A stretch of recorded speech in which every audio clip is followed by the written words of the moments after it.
Good evening, dear Excellencies, ladies and gentlemen. I'm honored to be here this afternoon at this Concordian Annual Summit. I'm also honored to receive Concordian prestigious Leadership Award for 2019. mudanayaal iyo marwooyin waxaa sharaf ii ah galabta inaan idinla joogo shirweynaha sanadlaha ah ee Concordia. waxaa sidoo kale sharaf ii ah inaan gudoobo abaalmarinta hogaamineed ee Concordia sanadkan 2019.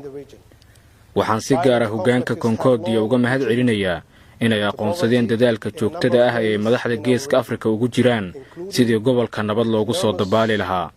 khilaafka iyo dagaalku waxay siyaabo kala duwan u siyaadiyeen saboolnimada ka jirta gobolka, sida inay dhaawac weyn u geysteen kaabayaasha dhaqaale, hay'adaha iyo wax soo saarka, burburinta hantida, qoqobka iyo kala daadashada mujtamaca iyo shabakadaha bulsho, barakac qasab ah iyo shaqo la'aan iyo sicir barar joogto ah. waxaa intaasi dheer khayraadka oo yar oo ay weheliso koror dadweyne oo xawli ah. saboolnimada iyo horumar la'aanta ayaa sidoo kale ah qodobada qaybta ka qaata xasilooni la'aanta gobolka. nabaddu waxa ay lagama maarmaan u tahay in la helo kobac waara, waxaana sidoo kale ay ka turjumaysaa heshiis ama wada noolaansho bulsho, deganaan iyo barwaaqo. I'm honored to report that a wind of hope and peace is blowing in the Horn of Africa after several decades of insecurity.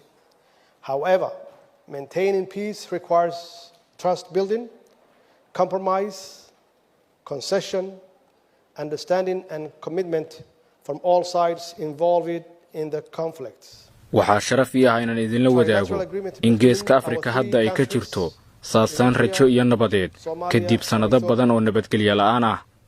si kastaba, in nabadda la joogteeyo waxa ay u baahan tahay kalsooni dhis, isu tanaasul, wadajir, faham iyo inay taasi ka go'an tahay dhammaanba dhinacyada qaybta ka ah khilaafka. heshiiskii saddex geesoodka ahaa ee u dhexeeyay saddexdeena waddan waxa uu xoogga saaray isdhexgalka dhaqaale, waxaana mahad iska leh ra'iisul wasaaraha Itoobiya mudane Abiy Ahmed iyo madaxweynaha Eritrea mudane Isaias Afwerki. intaasi marka laga yimaado, waxaa weli jira caqabado u baahan in lagaga gudbo taageero dhanka dhaqaalaha ah iyo mid siyaasadda ah. ugu dambayntii, waxaan jeclahay inaan Concordia ku bogaadiyo inay isku keentay dhammaanba bulshooyinka caalamka. waxaan ugu mahad celinayaa abaalmarinta hogaamineed ee ay ugu sharfeen. fadlan halkaas ka sii wada hawsha qiimaha leh ee aad haysaan.